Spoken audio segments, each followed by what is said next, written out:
This paper is an honors thesis presented by a student at Eastern Kentucky University. From the very start of the thesis, the author makes frequent use of direct quotations while introducing the topic at hand.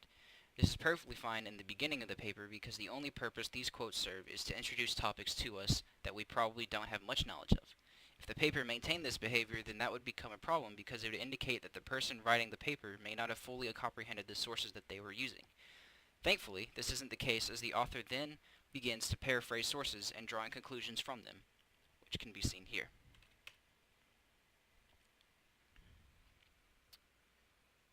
If there were any doubts about the author's comprehension of sources, then this all but makes it clear that the author was able to understand what she was reading. The paper continues to use direct quotes and paraphrasing interchangeably throughout the remainder of the paper, but always draws conclusions and connections as opposed to arbitrarily putting the quotes in. The in-text citations, for the most part, for the moments where the author does paraphrase or directly quote, don't appear to be in strictly MLA format, as seen here. In-text citations in MLA usually contain the last name of the author or authors and the page number that the quote is from. The first direct quote follows this format.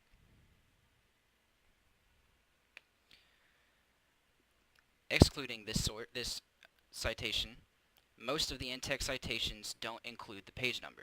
The only reason that this would occur would be if the author was unable to obtain a page number for the quote. Despite this, the author doesn't fail in drawing conclusions from the sources that she does use. To do this, the author makes use of reporting verbs. For the most part, these reporting verbs are used to show that the sources exist to present different points and facts to help support the author's claims. This is an example of a reporting verb that she uses.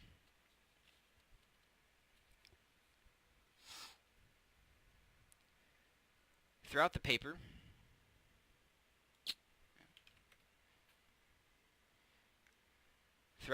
the author maintains a very active voice as she tries to show the importance that liberal arts have to society and debunks different opinions and myths about the arts and humanities. The author's position on the subject can be very clearly seen in phrases such as the waged war on education. In this way, the author uses aggressive terminology when talking about different efforts to discredit the liberal arts. In conjunction with the aggressive verbiage, the author also maintains a serious and intellectual tone through the words that she uses. The author rarely, if ever, uses words unique to specific fields and instead opted to use words that anyone reading the paper could easily understand. This is paramount to ensuring that the paper is accessible and read by as many as possible. This is vital to the paper as it seeks to change people's opinions about the arts and humanities. If the author had used the language that only people in fields pertaining to the arts would understand, then that would severely limit the paper's reach and would fail in convincing any new minds of your position. This would be because the people reading are already involved in the arts and more than likely share your point of view, and the paper then runs the risk of being stuck inside of an echo chamber. It is also made abundantly clear in the beginning of the paper that the author cares deeply about this subject when she states that she is an English major, which is included as part of the humanities.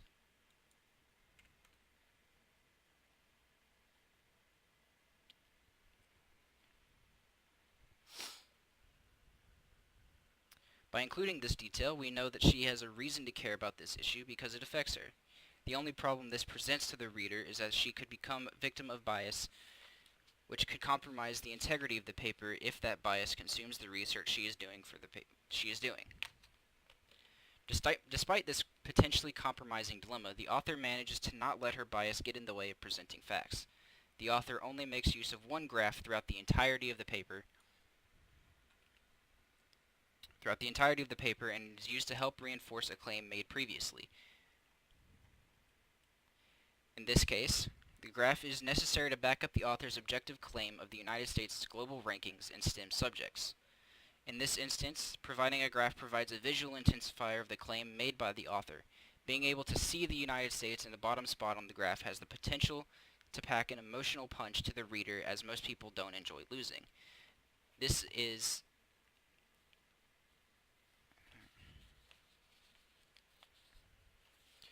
a powerful tool of persuasion, and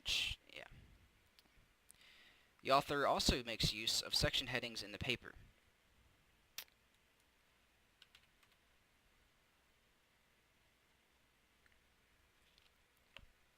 These headings act as miniature summaries for the paragraphs that follow.